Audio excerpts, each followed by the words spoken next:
4 spoon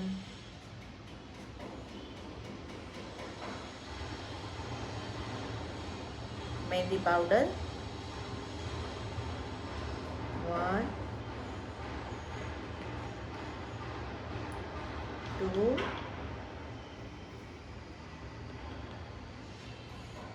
3 and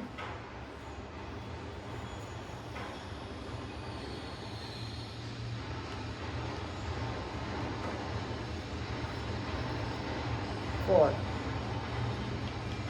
okay, હવે 4 spoon મહેંદી powder add કર્યો છે તો એમાં મહેંદી પાવડરથી અડધી શુગર એડ કરવાની છે. શુગર કોઈ પણ ચાલશે, દળેલી પણ ચાલશે અને આખી પણ ચાલશે.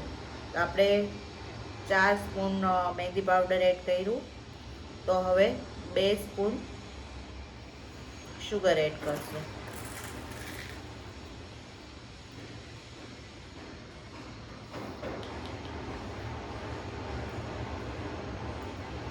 હવે મહેંદી પાવડર અને શુગરને સારી રીતે મિક્સ કરી દઈશું.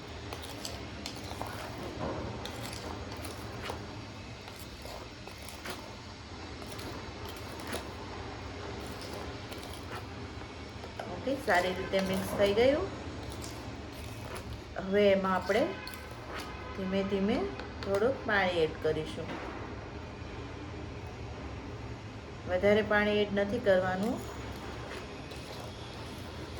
મહેંદી જ પલળી જાય સારી રીતે, બસ એટલું જ એડ કરવાનું છે, વધારે એડ નથી કરવાનું. એકસાથે પાણી એડ નથી કરવાનું, ધીમે ધીમે જરૂર પડે એટલું પાણી એડ કરવાનું છે.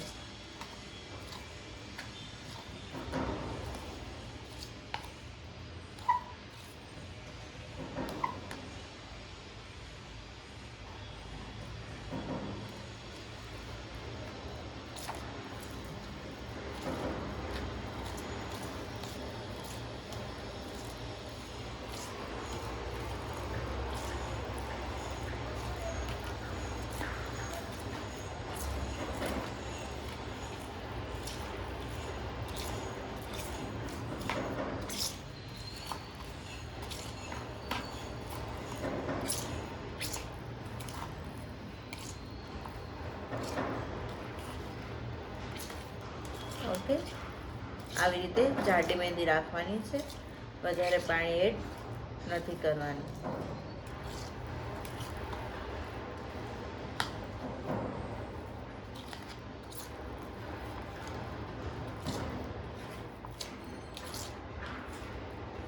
તો આપણે મહેંદી બરાબર થઈ ગઈ છે ભીની. હવે આપણે એમાં ઓઇલ એડ કરીશું.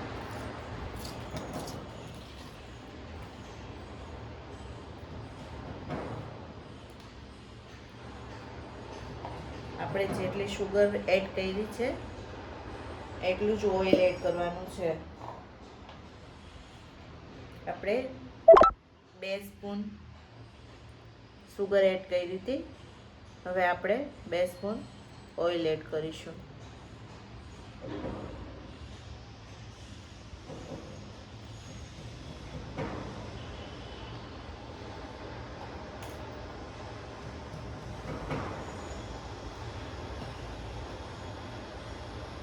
જોઈ શકો છો તમે.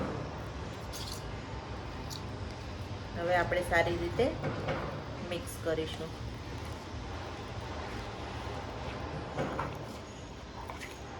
જ્યાં સુધી મહેંદી પાવડર, શુગર અને ઓઇલ મિક્સ ના થઈ જાય ત્યાં સુધી એને હલાવીશું.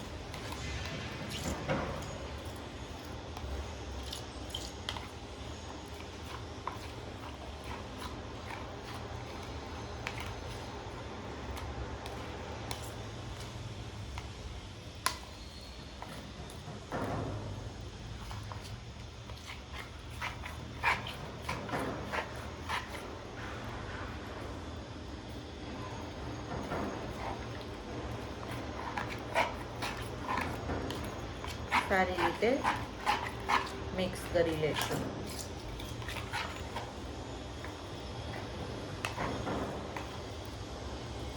જે મેજરમેન્ટ આપેલું છે એ મેજરમેન્ટથી જ મહેંદી પલાળવી તો સ્મૂથ અને પરફેક્ટ મહેંદી પેસ્ટ થશે.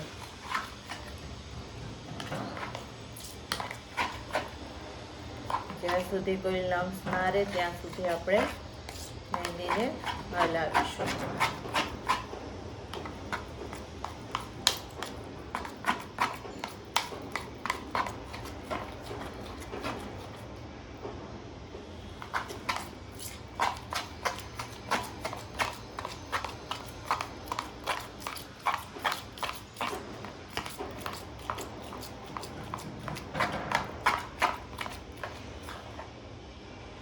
આપણી મહેંદી હલી ગઈ છે, મિક્સ થઈ ગઈ છે, કોઈ લમ્સ છે નહીં.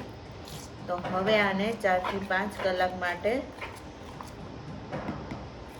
એરટાઈટ ડબ્બામાં ટાઈટ કરીને પેક કરીને મૂકી દઈશું.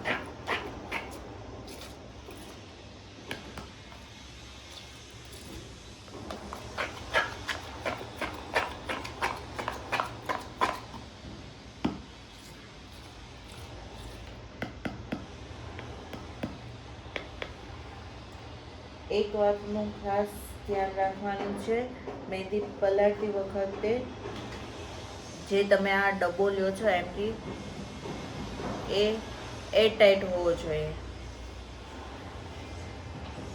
હવા ના લાગવી જોઈએ મહેંદીમાં. ઓકે, આવી રીતે ટાઈટ કરીને પેક કરીને મૂકી દેવાનું છે 4 થી 5 કલાક માટે. ઓકે.